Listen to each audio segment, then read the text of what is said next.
তাহলে আমরা এই বিষয়ে এখন শ্রীধর স্বামী তার টিকাতে যে ব্যাখ্যাটা নিচ্ছেন সেটা আমরা দেখি।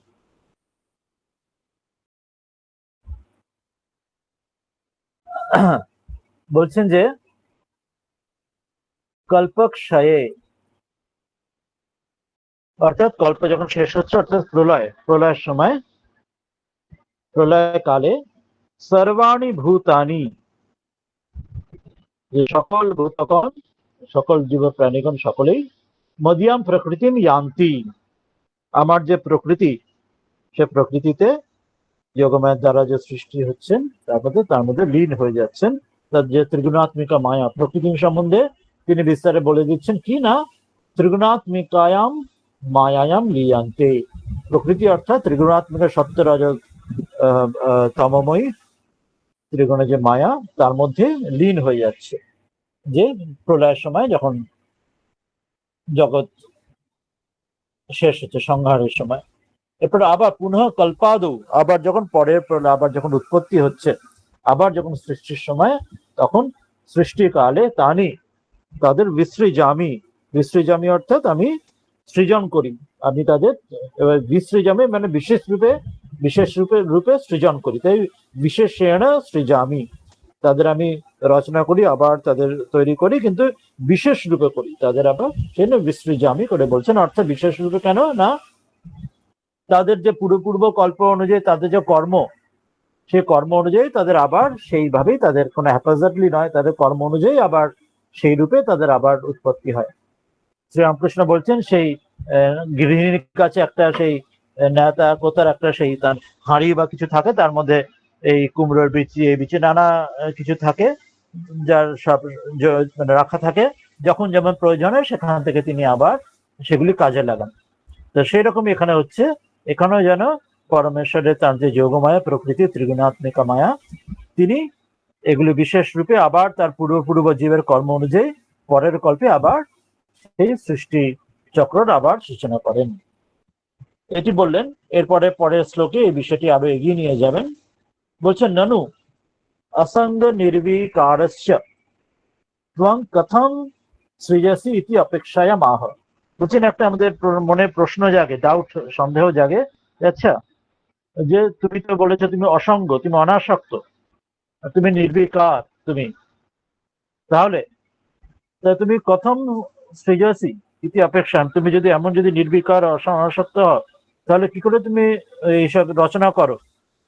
কারণ তোমার জন্য ইন্টারেস্ট নেই, তাহলে তোমার এই রচনা কি করে এগুলো হয়? তুমি তো শুধু দ্রষ্টার মতো যেন তুমি যে দেখছো সাক্ষী রূপ থাকো, তুমি যেন এটার মধ্যে কোনো রকম তুমি ইন্টারেস্ট নাও না, তাহলে কি করে রচনা করো? এটা রচনা করতে হলে তার সঙ্গে একটা নিজের কানেকশন চাই। তোমার, তুমি বলছো তুমি অনাসক্ত আছো, নির্বিকার আছো, তাহলে কি করে চলে তোমার দ্বারা এই সৃষ্টির এই যে চক্র? তো সেই বিষয়ে এই শ্লোকটি বলছেন। 8 নম্বর শ্লোকটি বলবেন যে সর্বভূত কি পুনঃ পুনঃ উৎপত্তি কা কথন, যে সকল ভূতগণের যে পুনঃ পুনঃ চক্রে, সংসার চক্রে জন্ম মৃত্যুর এই চলতে থাকে, সেই বিষয়টি তিনি 8 নম্বর শ্লোকে বলছেন। প্রকৃতিম স্বাম অবষ্টভ্য विसृजामि पुनः पुनः भूतग्राममिमं कृत्स्नम् अवशं प्रकृतेर वशात्। বলছেন যে প্রকৃতিম স্বাম অবষ্টভ্য विसृजामि पुनः पुनः भूतग्रामम् इमं कृत्स्नम् अवशं प्रकृतेः वशात्। অর্থ আসছেন যে স্বাম মানে নিজের, আবার প্রকৃতিম যে প্রকৃতির কথা বলেছেন, ত্রিগুণাত্মিকা মায়া, যোগমায়া, বলছেন সেই আমার যে প্রকৃতিকে অবষ্টভ্য, তাকে অঙ্গীকার করে, তার দ্বারা সে প্রকৃতির সহায়তায় তাকে আশ্রয় করে অবশ্য প্রকৃতির যে স্বভাবের সে বসাত, সেই স্বভাবের বসে, স্বভাবের বসে মানে কারা? ওই যে বিসৃজামি বলা হলো, অর্থাৎ প্রত্যেক যে প্রাণী, জীবগণ, ভূতগণ, তাদের নিজ নিজের স্বভাব মানে নিজ নিজের প্রারব্ধ বসে তার যে সংস্কার কর্ম রয়েছে তার পূর্ব সেই কর্ম অনুযায়ী সেটি প্রকৃতির বসাত, স্বভাবের বসে অবসম, অবশ মানে যে অবশ্য মানে পরতন্ত্র, নিজের যে হাতে যেন থাকে না, যেমন যে কর্ম হয়েছে সেই অনুযায়ী প্রত্যেক জীবের ইমম, যে এই কৃষ্ণম, এই সমগ্র ভূত গ্রামম, এই সমগ্র ভূত সমুদায়, সমগ্র এই জগৎকে পুনঃ পুনঃ বার বার বার বার সৃষ্টিচক্র, জন্ম মৃত্যু প্রলয় হলো, আবার সৃষ্টি করছি, বিসৃজামি, রচনা করি আমি। এই বিসৃজামের ব্যাখ্যাটা এখানে দিচ্ছেন যে ওই বিশেষ রূপে সৃজন, বিশেষ রূপে রচনা, বিশেষ রূপে সৃষ্টির মানেটা কি, সেটাই বলছেন। বিশেষ রূপে এটি যেমনি হেফাজত যা ইচ্ছা হয় না, প্রত্যেক যে জীবের তাদের যে প্রকৃতি, তাদের স্বভাবে বসে অবশ্যের মতো পরতন্ত্র হয়ে, অর্থাৎ তাদের যে কর্ম, সেই কর্ম অনুযায়ী আমার মায়া কে আশ্রয় করে আমি তাদের আবার নতুন করে সৃষ্টি করি পরের কল্পতে। এখানে সুধার সঙ্গে বলবেন যে ওই যে প্রশ্নটা করা হয়েছিল যে নানু অসঙ্গ নির্বিকার, তুমি তো অসঙ্গ অনাসক্ত, তুমি তো নির্বিকার পরমাত্মা, তাহলে তোমার কথম সৃজসী, তুমি তাহলে কি করে তাহলে সৃষ্টি করো যদি নির্বিকার অসঙ্গ অনাসক্ত হও, তোমার যদি ইন্টারেস্টই না থাকে এসবে, তাহলে ইতি অপেক্ষায় আহ, এই প্রশ্ন জাগলে এই উত্তরে বলছেন প্রকৃতিম স্বাম অবষ্টাভ্য विसृजामि पुनः पुनः भूतग्रामम इमं कृत्स्नम अवश्यम প্রকৃতির বশাৎ। অর্থ বলছেন স্বাং মানে সুবিয়াম, মানে নিজের, স্বাধীনাম প্রকৃতি, আমার নিজের যে স্বাধীন প্রকৃতি, অর্থাৎ জীবগণ তারা হচ্ছে সকল পরবশ পরতন্ত্র, কিন্তু আমি বা আমার প্রকৃতি তারা কিন্তু তিনি মহামায়া, তিনি কিন্তু স্বাধীন। তারা জীবের মতো তারা পরাধীন নয়। জীবরা যেন এই নিজের নিজের কর্মের বশে তারা সৃষ্টির স্থিতি প্রলয় চলছে, কিন্তু পরমাত্মা তার প্রকৃতি স্বাধীন, তার সে অনাসক্ত নির্বিকার হওয়া সত্ত্বেও সেই প্রকৃতি অবষ্টাভ্য মানে অধিষ্ঠায়, মানে তাকে অধিষ্ঠান করে বা অর্থাৎ আশ্রয় করে এই প্রলয়ে লীনম সন্তম, এই প্রলয়ে হয়ে গিয়ে যা সকল যে প্রাণীগণ, চতুর্বিধম ইমম, যে জীবম, চার প্রকার যে জীব, চার প্রকার আমরা জানি, সে বলা হয় উদ্ভিজ্জ, স্বেদজ, অন্ডজ ইত্যাদি যেগুলো বলা হয়, বেদান্ত সার ইত্যাদি আমরা পড়েছি। তা কেউ ওই উদ্ভিদ যেমন ওই গাছপালা, স্বেদ অর্থাৎ বলা হয় যেমন পোকামাকড় গুলো, অন্ডজ অর্থাৎ যারা ডিম থেকে যে হচ্ছে, আর বাকি হচ্ছে অর্থাৎ মানুষের মতো যারা এই গর্ভ থেকে যারা হচ্ছেন অন্যান্য প্রাণীরা। তা বলছেন এই চার প্রকার যে জীব, চতুর্বিধম ইমম কৃষ্ণম,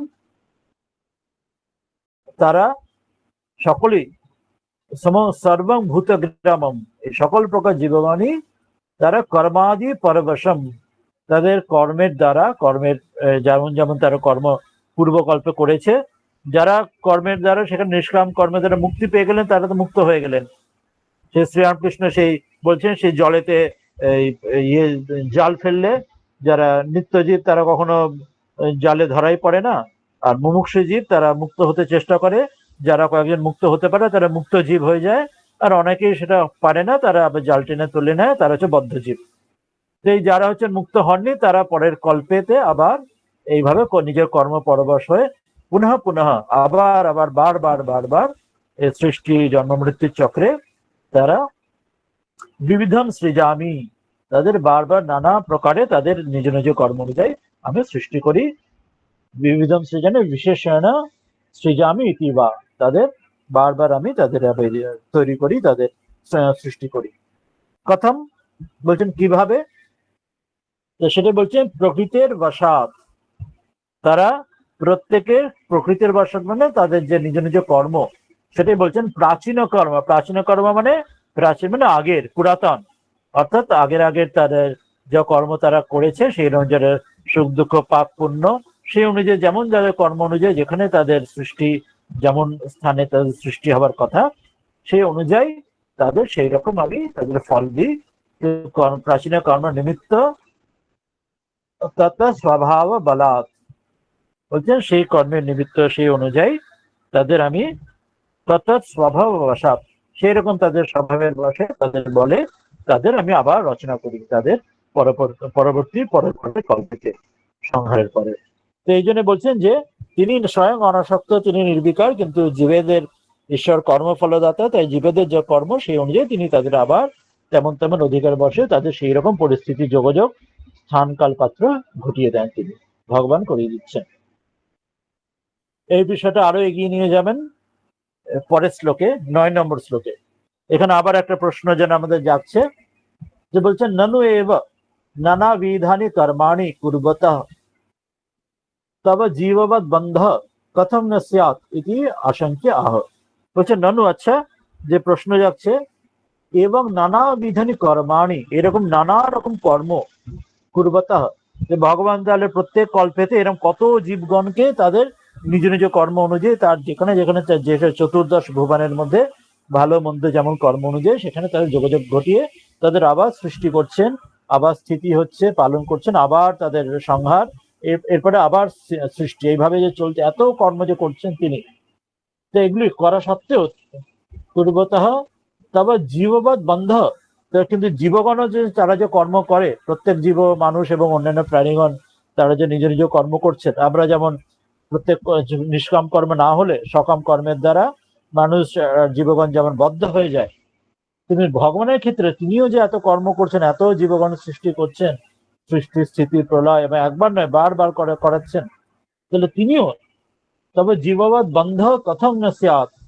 ভগবান কেন জীববাদ, জীব অন্যান্য জীবেদের মতো তিনি বদ্ধ কেন হচ্ছেন না, তার ক্ষেত্রে বন্ধন কেন হচ্ছে না, যেখানে সকল জীবগণের বন্ধন আসছে, কিন্তু তার ক্ষেত্রে কেন হয় না? ইতি আশঙ্কা আহ, এরম যদি আশঙ্কা, যদি শঙ্কা আমাদের জাগে, তার উত্তরটা তিনি এই 9 নম্বর শ্লোকে দিচ্ছেন, যে তার ক্ষেত্রে কেন কোনো বন্ধন আসে না, যদিও জীবেরা তারা সকাম কর্মে তারা বন্ধন হয়। বলছেন 9 নম্বর শ্লোকে, বলবেন শ্লোকটি আমরা দেখি। ভগবান কো কর্ম नहीं बांधते इसके हेतु का कथन। বলছেন ভগবানকে কোনো কর্ম বন্ধনে আনে না, জীবেদের ক্ষেত্রে সকাম কর্ম বন্ধনে আনে, ওই জন্য নিষ্কাম কর্মযোগের প্রচেষ্টা মুক্তির জন্য, কিন্তু ভগবানের ক্ষেত্রে কর্ম যে বাঁধে না, সেটি বলছেন যে নচ মাংতা নিকর্মাণি নিবধ্নন্তি ধনঞ্জয় উদাসীন বদাসীন সত্যম তেষু কর্মসু। বলছেন না চ মাম তানি কর্মাণি নিবধ্নন্তি ধনঞ্জয় উদাসীনবৎ आसीनम असक्तम तेषु कर्मसु। বলছেন ধনঞ্জয়, ধনকে যে জয় করে যে অর্জুন, তেষু, যে সেই কর্মসু, সেই সব কর্মের মধ্যে, আসক্ত, আসক্ত মানে অনাসক্ত থেকে, আসক্তি রহিত হয়ে, আর কি, উদাসীনবৎ, নির্বিকার, উদাসীনের মতো থেকে, উদাসীনকে সদৃশ, এটা কি অর্থ তলায় দিচ্ছেন একবার পড়ে নি। जिसके संपूर्ण कार्य कर्तृत्व भाव के बिना अपने आप सत्ता मात्र से ही होते हैं, उसका नाम उदासीन का सदृश है। বলছেন উদাসীন মানে কেয়ারলেস নয়, উদাসীন শব্দ আমরা যদি কেয়ারলেস, যে কোনো কিছু তার পরোয়া করছে না, যা ইচ্ছা হয়ে গেল, যাতায়াত করলো, সেরকম বোঝাচ্ছে না, কিন্তু কেয়ারলেস বোঝাচ্ছে না। তাহলে কি বোঝানো হচ্ছে? সে বলছেন যে जिसके संपूर्ण कार्य कर्तृत्व भाव के बिना ही अपने आप सत्ता मात्र से ही होते हैं। কার্য যথাযথ সুন্দরভাবে সুচারু রূপে হচ্ছে, কিন্তু সেখানে কর্তৃত্ব ভাব থাকছে না, শুধু তার উপস্থিতিতেই আপনি আপ সত্তা মাত্রা সে হি হতে হ্যাঁ, উপস্থিতিতে সেটি ঘটে, তাকে উদাসীনবাদ বলছেন। বলছেন যে যে এই কর্মতে আসক্ত এবং উদাসীনবাদ থাকার জন্য, আসিনাম, এইভাবে স্থিত থাকার জন্য, মাম, আমাকে, অর্থাৎ আমি যে পরমাত্মা পরমেশ্বরকে, উদাসীন অর্থাৎ আনঅ্যাটাচড, হ্যাঁ, তাহলে তিনি মা মুঝ পরমাত্মা, আমাকে পরমাত্মাকে তানি, এইসব যে কর্মানি, এইসব যে কর্ম, যেসব কর্ম সকাম কর্ম জীবকে, প্রাণীগণকে বদ্ধ করে, কিন্তু আমাকে পরমাত্মাকে, আমি যেহেতু অশক্ত এবং উদাসীন থাকি, তাতে আমাকে কিন্তু বাঁধতে পারে না, ঈশ্বরকে সেটি বাঁধে না, আসক্তি রহিত হওয়ার জন্য, উদাসীনবাদ থাকার জন্য। এটি তার ক্ষেত্রে বিশিষ্ট, যে তিনি বিন্দুমাত্র বদ্ধ হয় না। শ্রীরামকৃষ্ণ বলছেন যে সাপের মুখে বিষ থাকে, তাতে সাপের কোনো, তাদের বিষ সাপকে কোনো ক্ষতি করতে পারে না, কিন্তু সেই বিষ অন্যকে কামড়ালে অন্যের ক্ষতি হয়, সেখানেও ওই একই রকম, অর্থাৎ সেই বিষ থাকলেও সাপ তাতে এফেক্টেড হচ্ছে না, কিন্তু সেই বিষ অন্যকে কামড়ালে অন্য এফেক্টেড হচ্ছে। তাহলে এখানে এবার শ্রীধর স্বামী তার ব্যাখ্যায় আসবেন যে ওই প্রশ্নটি যেটি জেগেছিল যে নানু এবং নানা বিধানী কর্মাণী, আচ্ছা এই যে নানা রকম যেসব কর্ম কুরুবত এসব করেও তবে জীববাদ বন্ধ, জীবেরা যেমন বদ্ধ হয়ে যায় এত কর্মের মধ্যে পড়ে তারা, তো তোমার কেন কথম নসিয়া, তোমার কেন বন্ধন হয় না ঈশ্বরে?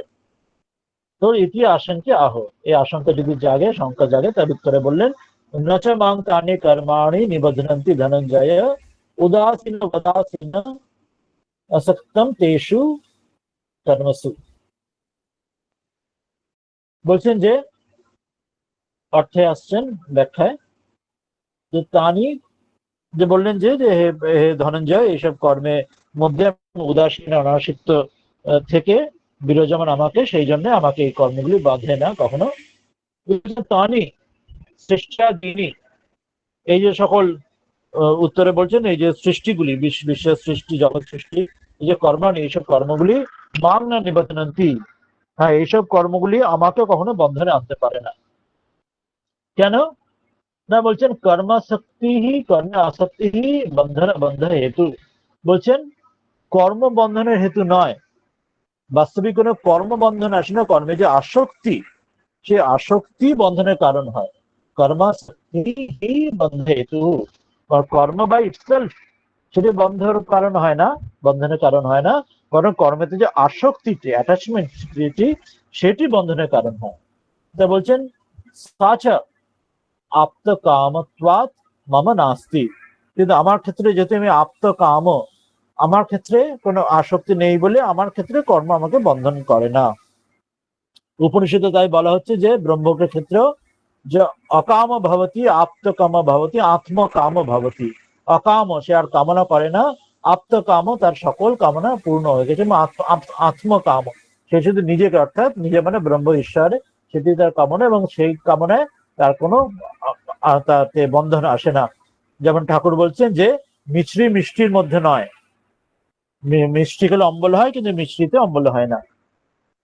তো সেই রকম হচ্ছে যে ঈশ্বরের কামনা সেটি কোনো কামনা বাসনার মধ্যে নয়, সেটি আসক্তি বন্ধনে আনে না। তো আমি আপ্তকাম, আমার কোনো জগতের কোনো কিছুতে আমার কোনো কামনা বাসনার কোনো আমার স্থান নেই, কোনো কিছু আমার আবার আমি পূর্ণ কাম আমি ঈশ্বর, সেই জন্যে আমার মধ্যে কোনো আসক্তি আর নেই, সেই জন্য আমাকে কোনো কর্মে আমাকে বন্ধন আনে না। অতঃ উদাসীনবৎ বর্তমানস্য মে বন্ধন না আপদয়ন্তী। বলছেন উদাসীনের মতো আমি বর্তমান রয়েছি, আমি উদাসীনের মতো রয়েছি বলে, যেটা আমরা বললাম নিরপেক্ষ মানে তিনি কেয়ারলেস নয়, তিনি আনঅ্যাটাচ তিনি রয়েছেন বলে, সেই জন্য আমার যে ঈশ্বরকে কোনো কর্ম বাঁধতে পারে না। এবার এখানে তাহলে প্রশ্ন যাচ্ছে যে মানে দুটো কোশ্চেন আসছে যে এই কর্তৃত্ব আর অনাসক্তের উদাসীন, তাহলে এটা দিয়ে তাহলে কি করে এই কার্যগুলো হচ্ছে কি করে, তাহলে সেই জায়গায় তিনি এখানে উত্তর দিচ্ছেন যে কিভাবে না উদাসীনত্বে কর্তৃত্ব অনুপপত্তে, কর্তৃত্বে চ উদাসীনত্ব অনুপপত্তে, উদাসীনবৎ স্থিতম ইতি উক্তম। এটা কি বলছেন, যে প্রথমে বললেন যে কর্মে যে আসক্তি সেটাই বন্ধনের কারণ হয়, কর্ম ইটসেলফ বন্ধনের কারণ হয় না, কর্ম নিজে বন্ধনের কারণ নয়, কর্মে আসক্তি বন্ধনের কারণ। আমি যেহেতু আপ্ত কাম, অকাম আত্মা কাম, তো সেই জন্য আমার মধ্যে কোনো কর্মে আসক্তি নেই, সেই জন্য আমি উদাসীনবাদ বর্তমান থাকি, সেই জন্য আমার মধ্যে কোনো বন্ধন, আমার মধ্যে ঈশ্বর আমাকে কোনো কর্ম আমাকে বাঁধতে পারে না। এরপর বলছেন যে উদাসীনত্বে কর্তৃত্ব অনুপপত্তে, যে উদাসীন হলে সেখানে কর্তৃত্বপণ, যে কর্তাপণ, যে আমি করছি, এই যে কর্তৃত্ব, যে আমি একটা কেউ কেটে, আমি একটা কোনো কিছু মাস্টার, যে আমি কর্তা, এই বোধটা সেখানে আমি উদাসীন যদি হয়, কেউ যদি দ্রষ্টার মতো দেখছে, শ্রীরামকৃষ্ণ বলছেন সেই দাবা খেলায় যে দাবা খেলছে সে ভুল ত্রুটি হতে পারে, কিন্তু যে পাশ থেকে দেখছে উদাসীনের মতো, সে কিন্তু সব চালগুলো যেন বুঝে নিতে পারে যেন। তো সেরকম উদাসীন থাকার জন্য আমার কর্তৃত্বপণ নেই, আমি শুধু দ্রষ্টা, দেখছি যেন। আবার কর্তৃত্বে চ উদাসীনত্ব অনুপপত্তে, আবার যেখানে কর্তৃত্ব যেখানে থাকে সেখানে উদাসীনতা সম্ভব হয় না, মানে দুটো একই আধারে সম্ভব হয় না। সাধারণভাবে আমরা কি দেখি না, হয় যে কর্তৃত্ববোধ কর্তা হবে, সে কর্তৃত্ববোধের দ্বারা সব কর্ম করে যাবে, আর যে উদাসীন হবে সে কোনো কর্ম করবে শুধু দেখবে। শ্রীরামকৃষ্ণ আর একটা উদাহরণ দিচ্ছেন যে সেই এই কাজের বাড়িতে কর্তা বসে বসে তিনি হুঁকো খাচ্ছেন, তামাক খাচ্ছেন, আর ইয়ে গিন্নি যেন সব দৌড়ঝাঁপ করে সব জায়গায় নানারকম কাজ করছেন, মাঝে মাঝে কর্তাকে এসে খবর দিচ্ছেন, কর্তা শুধু চুপ করে বসে হু হু করে বলছেন। তো এখানে সুন্দর দেখাচ্ছে তিনি কর্তা বটে, কিন্তু তিনি উদাসীনের মধ্যে থাকছেন। গিন্নি যেন এখানে প্রকৃতি যোগমায়া, তিনি সব কর্ম করছেন। সেখানে তিনি কর্তার কর্তৃত্ব তিনি রয়েছেন, অথচ তিনি উদাসীন থাকছেন, একই আধারে এটা সম্ভব হচ্ছে। আবার সেই অন্য জায়গায় বলছেন, যখন যেখানে সেই ভান্ডারে যদি অন্য কেউ গিয়ে কাজ করে, তখন বলেন যে সে তো আছে, আমি আর গিয়ে কি করবো, অর্থাৎ অপর কেউ কর্তৃত্ব বোধ নিলে তখন তিনি তার মধ্যে ঢোকেন না। আর একটা উদাহরণ আছে, সাংখ্য দর্শনে বলা হয় যে ঠিক যেমন গাভী দুধ কিরকম দেয়, অর্থাৎ যখন গাভীকে দুধ দিতে হলে তার কাছে বাছুরকে নিয়ে আসতে হয়, বাছুর দিলে বাছুর কাছে এলেই বাছুরের প্রতি স্নেহবশত তখন গাভীর থেকে তখন দুধ তার ক্ষরণ হতে থাকে, তখন যে গোয়ালা সে দুধ নিয়ে নেয়। অর্থাৎ সেই যে তার যে স্নেহবশত, তার যে সান্নিধ্য শুধু, তার দ্বারাই সে শুধু তার কাছে থাকলেই বা তাকে কাছে এলেই, বাছুর কাছে এলেই তার প্রতি যে তার ভালোবাসা দেয়, তখনই গরু নিজেই তাকে দুধ দিতে শুরু করে, তখন গোয়ালে সেই দুধটা দুইয়ে নেয়। অর্থাৎ এই যে সান্নিধ্যজন বলা হচ্ছে, যখন এখানেও সেই দুটো একই সঙ্গে সেইভাবে বলা হচ্ছে যেন তিনি উদাসীনবাদ স্থিতম ইতু উক্তম, আমি উদাসীনের মতো থাকি, কিন্তু তার যে সান্নিধ্যে, অর্থাৎ আমার সান্নিধ্যে যখন প্রকৃতি যোগমায় আসেন, তখন ওই ঠাকুরের উদাহরণের মতো যে কর্তার সান্নিধ্যে যখন এসে গিন্নি এসে কাজগুলো করছেন এবং তাকে খবর দিয়েছেন, বলে দিচ্ছেন, তো সেরকম তিনি উদাসীনের মতো থাকছেন, পরমাত্মা উদাসীনের মতো থাকছেন, কিন্তু তার উপস্থিতিতে তখন এই যোগমায়া, তিনি ত্রিগুণাত্মিকা যে তিনি মায়া, তিনি সমগ্র জগতের উৎপত্তি স্থিতি প্রলয় সবকিছু কর্ম জীবেদের যে পূর্ব কর্ম অনুযায়ী তাকে সেইভাবে সব করছেন। আর পরমাত্মা তিনি উদাসীনের মতো থাকছেন, কিন্তু তিনি রয়েছেন বলেই চলছে সবকিছু, কিন্তু তিনি তাতে এফেক্টেড, তিনি অনাসক্ত রূপে থাকছেন, তিনি বিন্দুমাত্র তাতে বদ্ধ হচ্ছেন না। এটা একটা খুব ইম্পর্টেন্ট বিষয়, যে এটা ব্রহ্মজ্ঞের ক্ষেত্রে, ঈশ্বর লাভ ক্ষেত্রেও সেই এটি আসে, যে বলা হয় না ব্রহ্ম বেদ ব্রহ্ম এব ভবতি, ব্রহ্মকে জানলে সে ব্রহ্মই হয়ে যায়। অর্থাৎ যে ঈশ্বরত্বকে লাভ করছে তারও মধ্যে এই কোয়ালিটি বা এই ক্যারেক্টারিস্টিক্স তার মধ্যে এসে যায়, সেও তখন এরকম অনাসক্তের মধ্যে থাকে জগতের মধ্যে।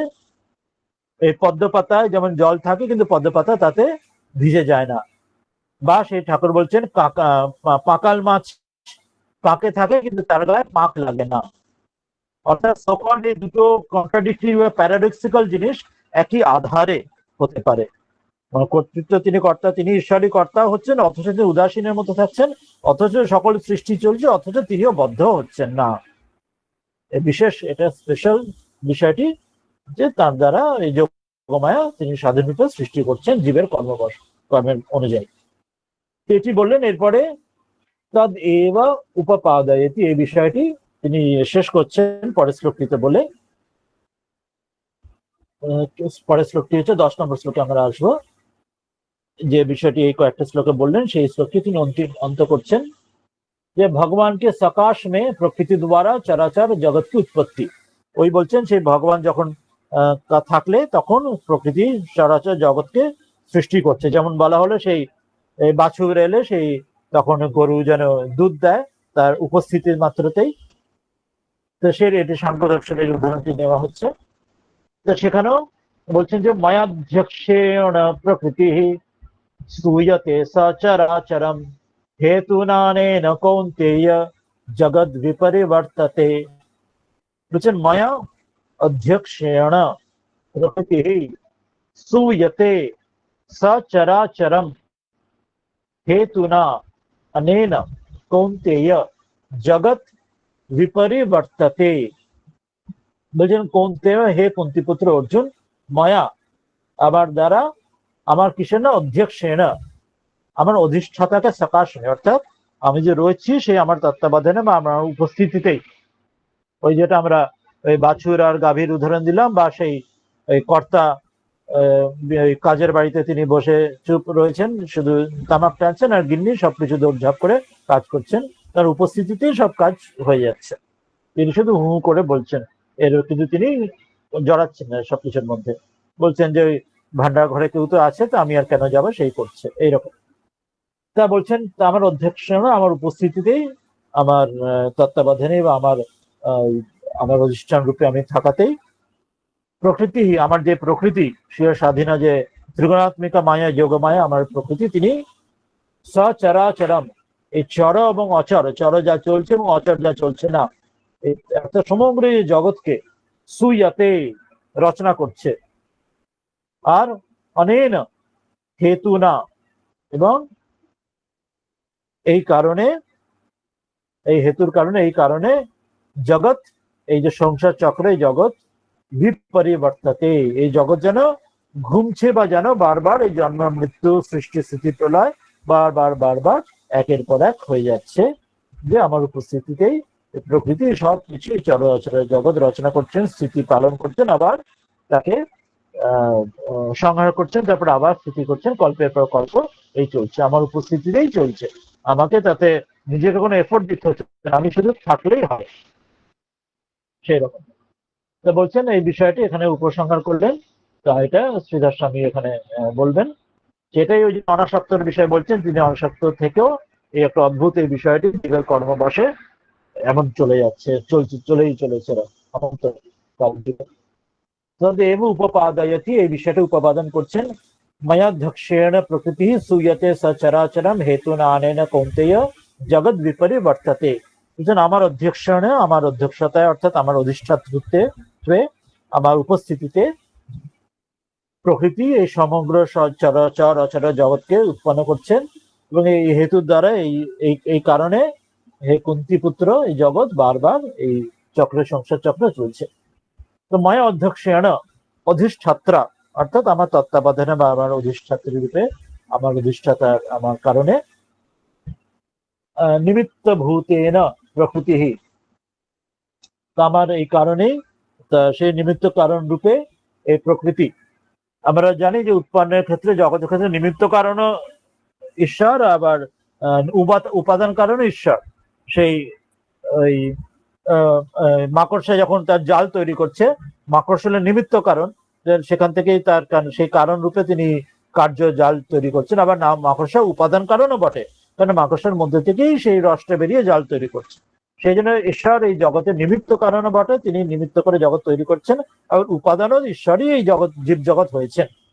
এখানে নিমিত্ত কারণের দিকটা এখানে উদাহরণে বলে দিচ্ছেন, যে নিমিত্ত কারণ রূপে এই প্রকৃতি এই কার্যরূপ জগৎকে সচরাচর বিশ্বং সুইয়াতে জানায়াতি, নিমিত্ত রূপে প্রকৃতি এই কারণ রূপে এই কার্যরূপ জগৎকে, সচরাচর বিশ্ব জগৎকে তিনি প্রসর্জনা করছেন, উৎপন্ন করছেন।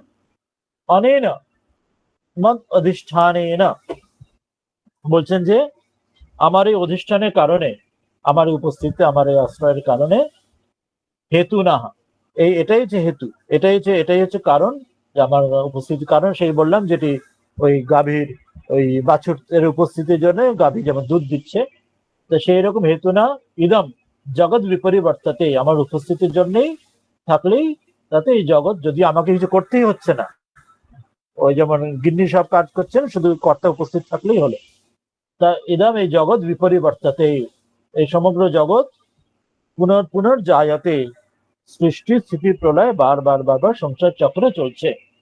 সন্নিধি মাত্রেণ, শুধু আমি থাকলেই, কাছে থাকলেই, আমার সান্নিধ্যই এনাফ, আমাকে এফোর্ট কিছু দেওয়ার দরকার নেই, আমি থাকলেই হবে, উপস্থিতি এনাফ। তো সন্নিধি মাত্রেণ অধিষ্ঠাতৃত্বাৎ কর্তৃত্বম উদাসীনত্বম চ অবিরুদ্ধম ইতি ভাব।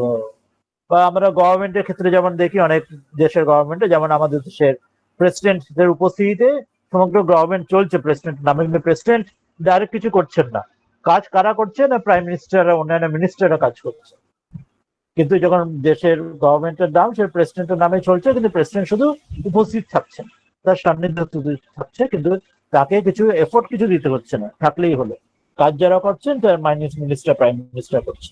তো সেই রকম, সেটাও আর একটা উদাহরণ নিতে পারি, এটা সেই রকম, আমার সন্নিধি মাত্রেণ তো আমি থাকলেই হবে, পরমেশ্বর থাকলেই আমার অধিষ্ঠাতৃত্বে, আমার অধিষ্ঠাত্রী রূপে থাকলে, অধিষ্ঠাত্রী রূপে, তাহলে অধিষ্ঠাতৃত্বাৎ কর্তৃত্বম উদাসীনত্বম। তো সেই জন্য আমার ক্ষেত্রে কর্তৃত্ব এবং উদাসীনত্বম চ অবিরুদ্ধম ইতি ভাবঃ। সেজন্য আমার ক্ষেত্রে কর্তৃত্বের উদাসীনতা এই দুটো পরস্পর বিরোধী, প্যারাডক্সিক্যাল বা কন্ট্রাডিক্টরি নয়। জগৎ ক্ষেত্রে যদিও দুটো কন্ট্রাডিক্টরি, যার কর্তৃত্ব থাকবে সে উদাসীন হতে পারবে না। সে যখন সে করতে হবে তাকে খুব চিন্তা ভাবে, তাকে একদম কাজের মধ্যে ডুবতে হবে, তবে সে কাজটা ঠিকভাবে সম্পন্ন হবে। সে কর্তা থাকলে তো উদাসীন থাকলে কাজটাই হবে না। আবার যে উদাসীনের মধ্যে থাকবে সে কর্তা হতে পারবে না, সে শুধু দ্রষ্টা হবে, দেখতে থাকবে। কিন্তু বলছেন আমার ক্ষেত্রে সেটা এরকম হয় না, দুটো পরস্পর বিরোধী নয়। আমার ক্ষেত্রে দুটোই কিন্তু চলতে পারে। আমি একই সঙ্গে কর্তা, মূল কর্তা, ঈশ্বরী কর্তা থেকেও আবার উদাসীন থাকছি, কর্তা থাকছি বটে, আবার উদাসীন থাকছি বটে। কিন্তু আমার ক্ষেত্রে পরস্পর বিরোধী হচ্ছে না, যেহেতু আমি অধিষ্ঠাত্রী থাকা সত্ত্বেও আর উদাসীন থাকা সত্ত্বেও, আমি কর্তা থাকা সত্ত্বেও আমার যে যোগমায়া, ত্রিগুণাত্মিকা মায়া প্রকৃতি, তিনি সকল কিছু করছেন, আমার উপস্থিতি এনার। তো সেই জন্য আমার ক্ষেত্রে এই দুটো পরস্পর বিরোধী নয়। যদিও জগতে একই আধারে কর্তৃত্বের উদাসীনতা দুটো হয় না। কর্তৃত্ব থাকলে উদাসীন হবেই না, আর উদাসীন হলে সে আর কর্তা হতে পারবে না, কাজও হবে না।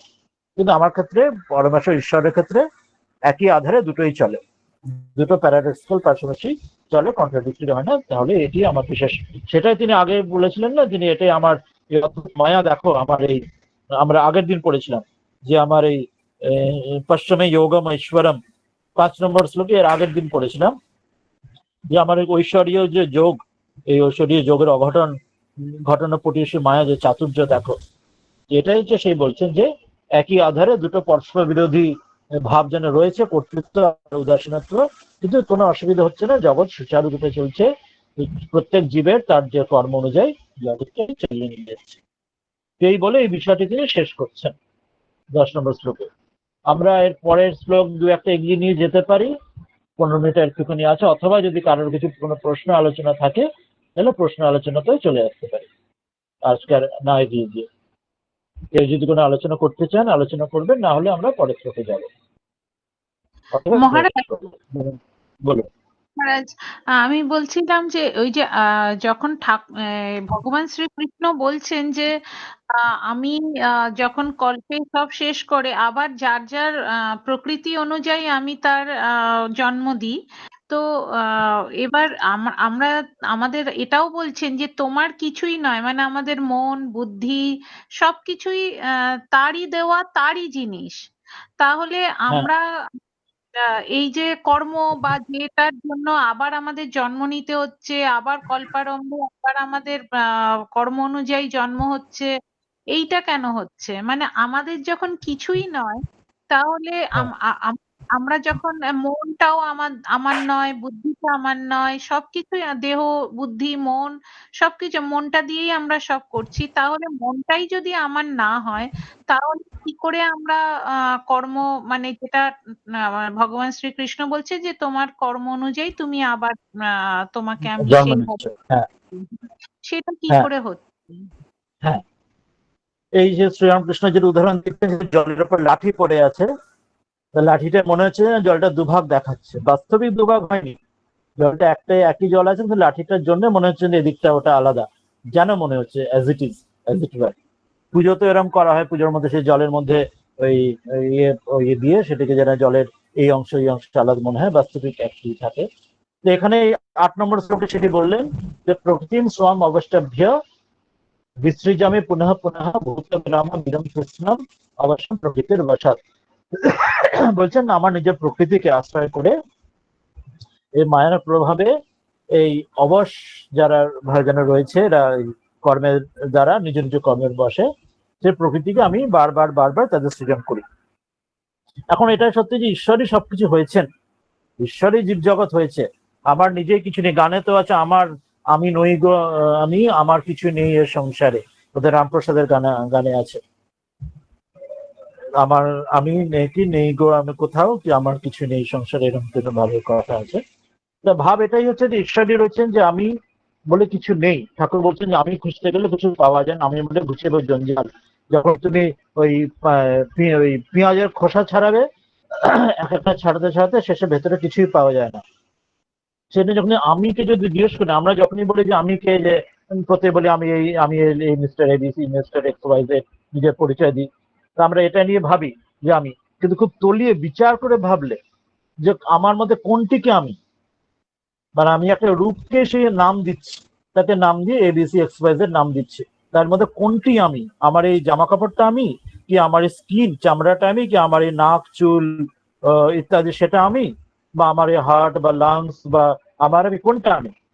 আমি যদি দেখি এগুলো কোনটাই আমি না, যখন বিচার করবো যে আমার হাত, আমার পা, আমার ব্রেন, আমার লিভার, মানে কোনোটাকে আমি বলছি না বিচার করলে, কিন্তু আমি একটা অদ্ভুত যেটা নেই সেটাকে আমি বলে রয়েছি। বিচার করতে গেলে আমি বলে কোনো জিনিস খুঁজেই পাওয়া যায় না, মানে আমি কোনটাকে বলবো? সব জায়গায় আমি আমার এসে যাবে। দেখুন যে আমার মন, আমার শরীর, আমার হৃদয়, আমার বুদ্ধি, আমার চিত্ত, আমার অহংকার, আমার কিন্তু আমরা জেনারেল ভাবে সেই যেটা খুঁজে পাচ্ছি না তাকে আমি বলি। এখন বাস্তবিক ঈশ্বরই সবকিছু হয়েছেন, কিন্তু সেই বোধে ঠিক ঠিক যদি আমি করতে পারি, তাহলে এই যে আমি যেটাকে বলে আমি নিজেকে একটা ডিস্টিংক্ট এন্টিটি নিজেকে বিশ্বাস করছি বা ভাবছি, যে দিয়ে জগৎ চলছে, সেটা হতোই না। মানে যদি ঠিক ঠিক আমার বোধ হতো, সেই জন্য ঠাকুর তিনি আমি বলতে পারতেন, যে তুমি বলতেন, বা এই শরীর, এই শরীর এই বলে বলতেন। অর্থাৎ সেখানে আমি কেউ খুঁজে পাচ্ছে না, আর আমি বলে কিছু নেই। কিন্তু আমরা কি করছি? আমরা যদিও এখানে তত্ত্ব থিওরিটিক্যালি পড়েছি যে ঈশ্বরই সবকিছু হয়েছে, কিন্তু প্র্যাকটিসের সময় আমি বলে একটা আলাদা এন্টিটি, আমরা যেন একটা ভূতের মতো, যেন ওই নিজের ছায়ার সঙ্গে লড়াই করার মতো একটা তৈরি করে নিচ্ছি, সেটার জোরে আমি সবকিছু করছি। ফলে সেই বোধটা রয়েছে বলে আমার কর্মগুলোর আমার ওপর এফেক্ট করছে। ঠাকুর বলছেন না যে কর্মে যদি এটা না থাকতো, তাহলে ওই বোধ না থাকলে, তাহলে এই পাপ পুণ্য ইত্যাদি যে পাপের জন্য লোকে যে গিল্ট ফিলিং হওয়া বা সেই ভাব, সেটা আসতো না। অর্থাৎ যদি আমি ঈশ্বরের আমি সঙ্গে এক হয়ে যেতাম, তাহলে আমার ঠিক যেমন সেই দুপুর 12টার সূর্য, যেমন আমার ছায়া পড়ে না তখন নিজের, তো সেই রকম যদি আমার সেই বোধ এসে যেত, তাহলে আমি বলে আলাদা কোনো আমার বোধ থাকতো না, এবং তখন ঈশ্বরই রয়েছেন, ঈশ্বরের ইচ্ছাতেই দায় মিলবে, তোমার ইচ্ছায় পূর্ণ হতো।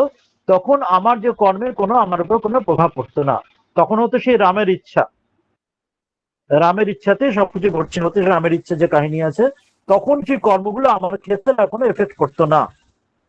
সেই জায়গায় যখন পৌঁছবো, তখন আমি কর্মের পরবাস হব না, তখন প্রকৃতির বশাত আমি ওই অচেতনের মতো বারবার জন্মগ্রহণ করব না।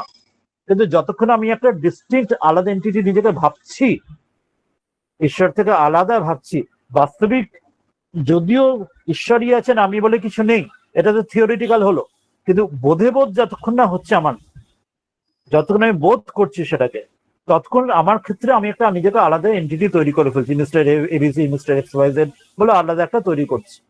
ফলে আমি যেটা তৈরি করছি, যে উপাধি আমি নিজেকে দিচ্ছি, সেই উপাধির যা কিছু এফেক্ট আমার উপর পড়বে। অর্থাৎ উপাধিটা কিরকম, যেমন একটা ওই স্ফটিক রয়েছে, স্ফটিক প্রিজম রয়েছে, প্রিজম বাস্তবিক কোনো রঙই নেই তার, একদম ট্রান্সপারেন্ট। তার পাশে লাল ফুল রাখা হচ্ছে, প্রিজমটাকে লাল দেখাচ্ছে। সবুজ পাতা রাখা হয়েছে, প্রিজমটাকে সবুজ দেখাচ্ছে। নীল অপরাজিতা রাখা হয়েছে, প্রিজমটাকে নীল দেখাচ্ছে। অর্থাৎ বাস্তবিক তার কোনো রং নেই, কিন্তু তার কাছে সান্নিধ্যে থাকার জন্য তার ওই লাল নীল সবুজ মনে হচ্ছে, তখন যেন মনে হচ্ছে সেই রকম রঙের রাঙিয়ে গেছে। ফলে আমরা যখন যে উপাধি গ্রহণ করছি, ঠাকুর বলছেন সেই যখন তুমি শুট বুট পড়ছো, তখন স্ট্রিজ দিচ্ছ তোমার, তো আমার যতগুলো উপাধি যেখানে আমি নিজেকে বিচার করছি নিজেকে, তো ততগুলো কর্ম আমার উপর চাপবে, ভালো মন্দ তার যে কর্মের ফল আছে। যেমন আমি যেরকম নিজেকে ভাব, আমি যদি গৃহস্থ ভাবে নিজেকে সন্ন্যাসী ভাবি, যেরকম যে ভাবছি, মানে বর্ণাশ্রম ধর্ম অনুযায়ী নিজেকে যা ভাবছি, আমি যদি নিজেকে শুধু নিত্য শুদ্ধ বুদ্ধ মুক্ত, আমি শুধু নিজেকে আমি ব্রহ্ম ভাবি, যে তত্ত্বমসি অহং ব্রহ্মাস্মি, যে আমি শরীর নই, মন নই, বন্ধু, এই যদি বোধ হয় যে আমি এসব কিছুই নই, আমি শরীর মন নই, আমি সেই ব্রহ্ম, অহং ব্রহ্মাস্মি তত্ত্বমসি তুমি সেই, যদি এই বোধ হয়, তাহলে কোনো কর্মে আমার মধ্যে কোনো এফেক্ট পড়বে না। এটা হচ্ছে জ্ঞানের দিক দিয়ে। আর ভক্তির দিক দিয়ে হলে, যে ঈশ্বরই কর্তা, আমি অকর্তা, রামের ইচ্ছা, যে সেটাও যদি সম্পূর্ণভাবে সেই রামের ইচ্ছার মধ্যে সম্পূর্ণ তাকে ওই শরণাগতির সেই ভাব আসে, যখন দেখো সেই বেড়াল ছানা যখন যেমন ডাকছে, তাহলে সেখানে কোনো কর্মের এফেক্ট পড়বে না। রামের ইচ্ছে কখনো জেলে নিয়ে গেল, কখনো ডাকাত ধরে নিয়ে গেল, কখনো তাকে হুজুরের কাছে ছেড়ে দিল, যেমন ছেড়ে যা ইচ্ছে হলো, বিড়াল ছানাকে কখনো ওই বিছানায় রাখছে, কখনো নর্দমায় থাকছে, যেমন আছে শুধু মা বলে ডাকছে। যদি একদম ওই বোধ হয় তখন নিজের কর্মের কোনো এফেক্ট করবে না।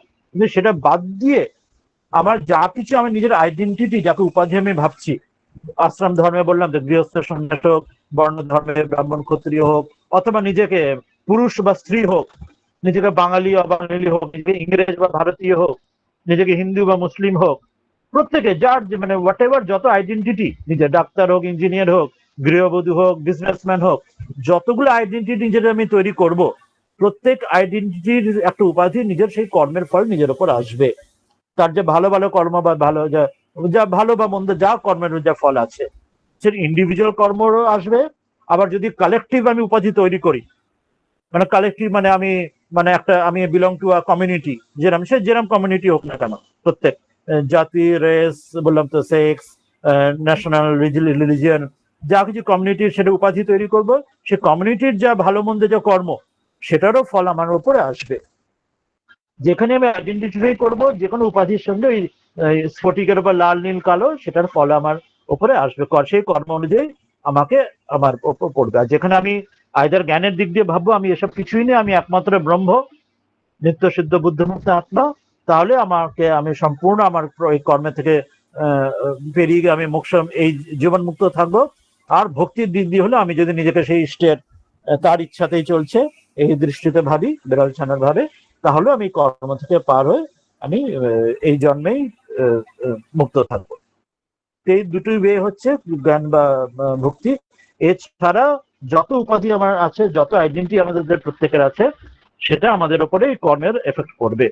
যদি ইন রিয়ালিটি একই ঈশ্বরই আছেন, কিন্তু আমি তাকে ঈশ্বর থেকে আলাদা নিজেকে ভাবছি, আমি মোটেই ভাবতে পারছি না যে আমি যে ব্রহ্মই, মানে থিওরি ভাবছি কিন্তু প্র্যাকটিসে ভাবছি না, মানে উপলব্ধি হচ্ছে না।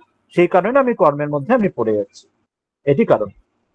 হ্যাঁ বলুন, এটার উপর আর কিছু বললে বলুন। হ্যাঁ মহারাজ, ভালোভাবেই বুঝতে পারলাম। হ্যাঁ, এটা আর একটা এক্সাম্পল দিয়ে দেখাচ্ছি। এটা তো আমরা খুব মানে যুক্তি দিয়ে দেখলাম, এখন বিচার দিয়ে দেখলাম এই উদাহরণটা, যেটা আমি এখন চিন্তা করলাম। এরপরে আর একটা এক্সাম্পল দিয়ে দেখুন, যেটা রোজই আমরা অনুভবে আসছে, প্রত্যেকের জীবনে প্রতিদিন অনুভবে আসছে প্রত্যেকে। এটা তো বিচারের কথা হলো, এবার সেটা জাস্ট তলিয়ে ভাবুন। স্বপ্নের সময় আমরা যখন জাগ্রত, স্বপ্ন, সুষুপ্ত, এখন তো জাগ্রতে আছি, যা ঘুমিয়ে পড়লে সুষুপ্তিতে স্বপ্ন দেখি না। আর যখন স্বপ্ন দেখি, স্বপ্নেতে কি দেখছি? স্বপ্নের থেকে আমরা নিজেকে দেখছি, তাই তো? নিজেকে দেখছি এবং নিজেকে একটা যেমন যেমন দেখি কিম্ভূত কিংবাকার কিছু দেখি, সেরকম ঘটনা ঘটছে, ভালো মন্দ, সুখ দুঃখ, কোনো ভয় পাচ্ছি, সুখ পাচ্ছি, আনন্দ পাচ্ছি, দুঃখ পাচ্ছি, কত কিছু ঘটনা ক্রম চলছে স্বপ্নের মধ্যে। আরো অন্যান্য জন্তু জানোয়ার, মানুষজনকে দেখছি, অন্যান্য বাড়ি ঘোড়া, গাড়ি ঘোড়া, বিল্ডিং, কত কিছু দেখছি, কত কিছু চলছে, তাই তো?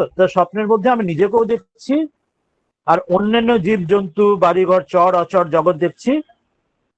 এবার যদি স্বপ্ন থেকে বেরিয়ে এখন বিচারটা করি, স্বপ্নের মধ্যে যে নিজেকে যে আমি বলে যাকে দেখছিলাম, নিজেকে যে আমি স্বপ্নটা দেখছিলাম, ভেতরে আমার ঘটনাক্রম স্বপ্নে চলছে, আমার নানা কিছু ঘটনা চলছে, স্বপ্ন থেকে বেরিয়ে দেখবো যে বর্তমান যে স্বপ্নটা, মানুষটা যে মানুষের বিছানায় শুয়ে স্বপ্ন দেখছিল, যে আমি বিছানায় শুয়ে স্বপ্ন দেখছিল, স্বপ্নের সময় ওই মানুষটা নিজেকে তিনটে আমিতে যেন ভাগ করেছিল। মানে ওই আমিটাই একটা আমি, সে নিজে আর একটা আমি ঘটেছে, তৈরি হয়েছিল নিজের মধ্যে, যে স্বপ্নের মধ্যে একটা নিজের ক্যারেক্টার হয়েছিল, তার মধ্যে ওই আমিটাই নানা চর অচরা, নানা অন্যান্য জীবজন্তু, অন্যান্য বাড়ি বিল্ডিং তৈরি হয়েছিল।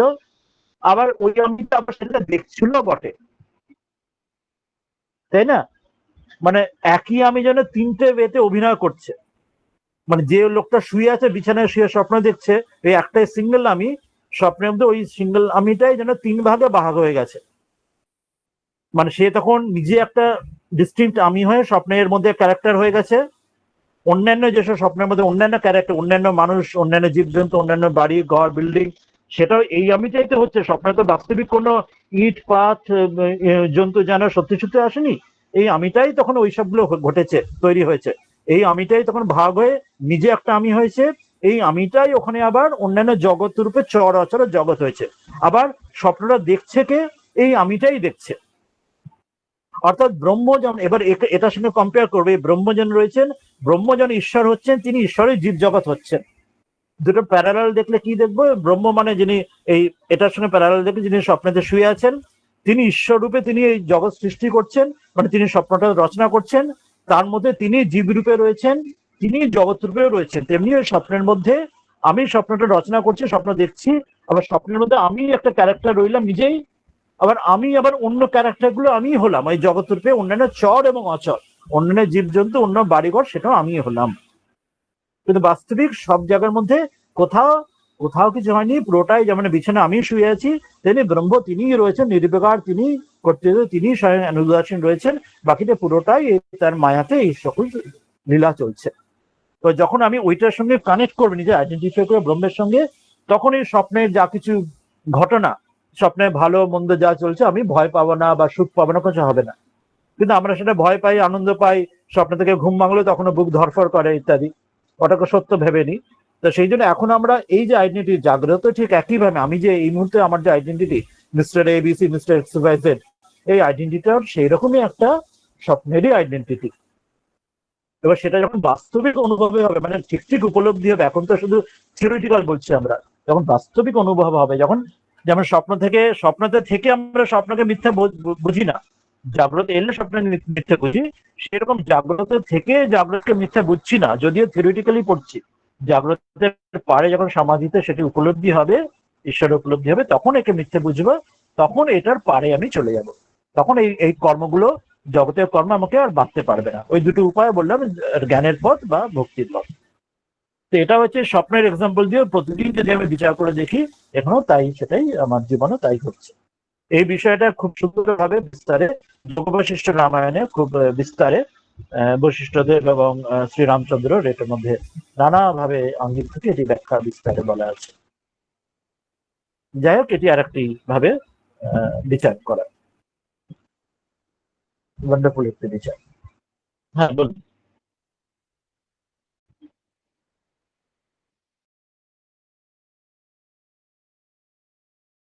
এবার সেটি উপলব্ধি করা নিয়ে কথা, যেমন ঠাকুর বলছেন যে সেই ওই পাখি দাঁড়ে বসে সে রাধাকৃষ্ণ রাম বলে, কিন্তু বেড়ালে ধরলে সে আবার একাই করে।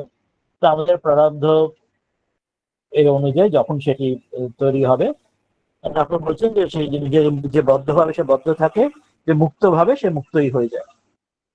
সেই জন্য ঈশ্বরের কৃপায়, গুরু কৃপায়, ঈশ্বর কৃপায় যখন উপলব্ধি হবে, তখন এই প্রকৃতির কর্মের পারে চলে যাবে। হ্যাঁ, তাহলে আজকে আমাদের এইটুকু হলো। আর কেউ কিছু বলতে চাইবেন, কোনো আলোচনাগত প্রশ্ন?